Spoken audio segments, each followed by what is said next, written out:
Ever wondered what are the differences between British English and American English? There's a difference? Today, we're going to take a look at some of the fundamental differences between the two, and specifically in terms of vocabulary, grammar, and spelling. Out of curiosity, let me know in your comments below if you prefer British English or US English. And in case you're new to this channel, my name is Dasha, and on this channel, I teach English, give personal development tips, and much more. So if you want to learn more about the differences between US and British English, stay tuned.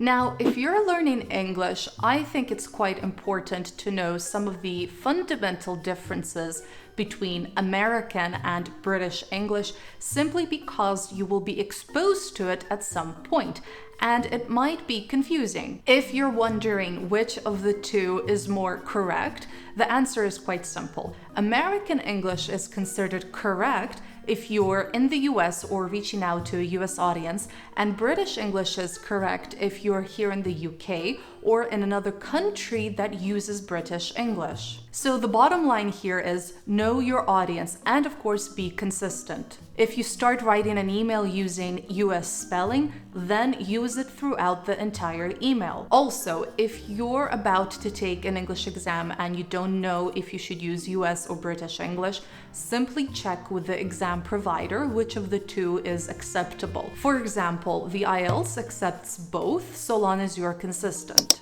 The main difference between US and British English is vocabulary.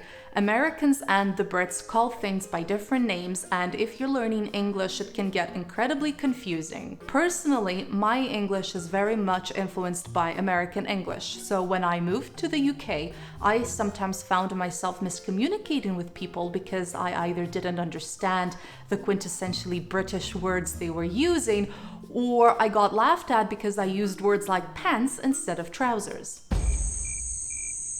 For starters, the British say aubergine while Americans say eggplant. And since we're talking about food, Americans call crisps potato chips or just chips. However, the Brits call French fries potato chips. Now, if you're confused, don't worry, I'm on the same boat as you are.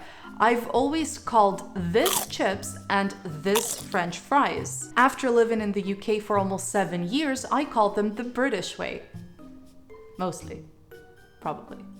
Continuing with the topic of food, the British call a zucchini a courgette, a dessert a pudding, heavy cream double cream, and cotton candy candy floss. When you go grocery shopping here in the UK, you'd put your shopping into a trolley, which is called a cart in the US. And the same is true for online shopping. Other differences in vocabulary that you need to keep in mind are the following. In the UK, we don't have attorneys. You could call them lawyers, but specifically we have barristers and solicitors. In very simple terms, barristers specialize in representing people in court and are mostly instructed by solicitors.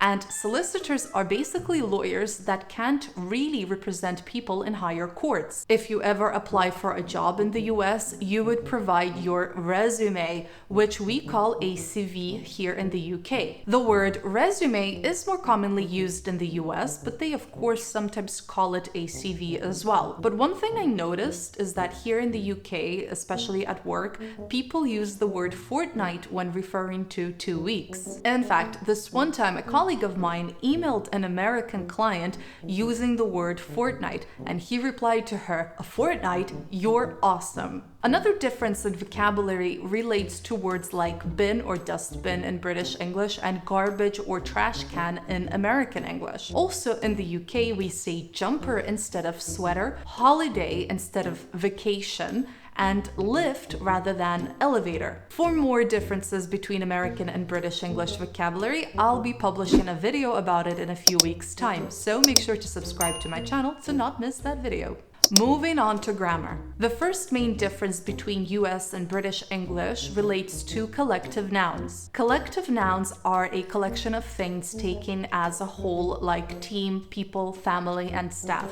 In American English, they're considered singular, and in British English, they are either singular or plural, depending on whether the group is considered to consist of individuals or if we think of the group as a single unit. For example, in American English, you'd say, my team is winning, whereas in British English, you could either say, my team is winning, or my team are winning. However, as a side note, police in both US and British English is followed by a plural verb, so that the police are coming. The second difference in grammar is the use of shall in formal speech. The British are more likely to use the word shall in formal speech, whereas Americans favor the more informal will or should. So in the UK, we would say shall I to offer to do something, or shall we to make a suggestion. For example, a British person would say, shall we meet at Starbucks at 3 o'clock? But in American English, you'd say, should we meet at Starbucks at 3 o'clock? The next difference is that the Brits use tag questions more often than Americans. A tag question is a statement followed by a mini question. We basically use tag questions to ask for confirmation and to encourage the other person to reply to the speaker. For example, you don't like soup, do you? Moving on, speakers of American English generally use the present perfect tense far less than speakers of British English. And in spoken American English, it's very common to use the past simple when the present perfect would have been used in British English. For example, in British English, you'd say, have you called the hospital? But in American English, you'd say, did you call the hospital?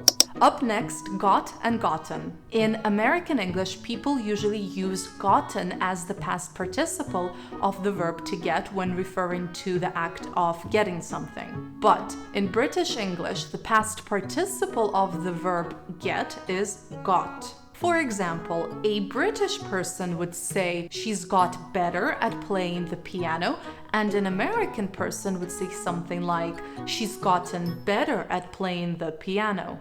And one of the difference relates to the use of dilexical verbs have and take. Dilexical verbs are common verbs like have, take, give, or make. They're called dilexical verbs because the important part of the verb's meaning is taken out of the verb and put into the noun that follows the verb. For example, to have a shower, to have breakfast, and so on. Now, in British English, we use the verb have rather than take. So, for example, in American English, you'd say, she's taking a shower, and in British English, you would say, she's having a shower. And the same goes for taking a rest, taking a nap. In British English, we would use the verb have in these situations. And of course, the past tense. US and British English have different simple past and past participle forms, with some exceptions, of course. So let's take the verb learn as an example.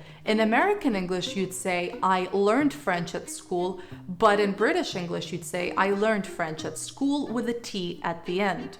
And finally, one of the biggest differences between American and British English is the spelling. One of the first differences you'll notice between American and British English is the spelling of words ending in OUR, like harbor and neighbor. In American English, we drop the U. Many words that derive from ancient Greek have an AE in British English and only have an E in US English, like eon and aesthetic. Similarly, words that come from French, like liter, center, and fiber, are spelled with the RE reversed to ER. Also, many words that end in ENCE in British English end in ENSE in American English. For example, you'd spell words like offense, license, or defense with an ENSE in American English. And then, of course, more commonly, you'll notice that